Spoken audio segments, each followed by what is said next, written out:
If you have started to take your YouTube content seriously, at some point you're going to want to change your YouTube name.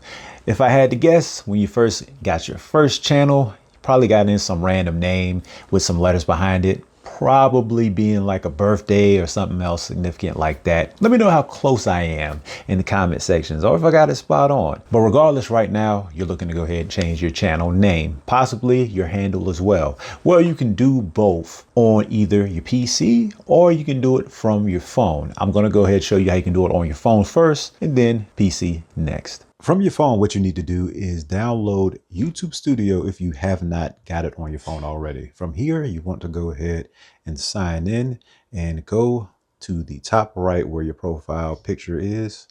Click on that. And then right beside your name and handle, you want to click on the pencil there. And then from here, you have the option to change your name or your handle. All you have to do, once again, is click on the pencil to the right. On the computer, what you want to do is sign into YouTube Studio. From there, you want to go into the customization tab and then just scroll down and you'll be able to see your name, and right under that, you'll be able to see your handle. Before changing your handle, it is important to know this will break any links to your channel. So keep that in mind. Last thing I got to say is you do have a limit on how much you can change your YouTube channel name and your handle, but it's not that much of a limit.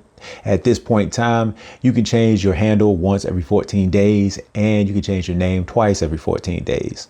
Don't know why you would want to change your name so often, but it's possible.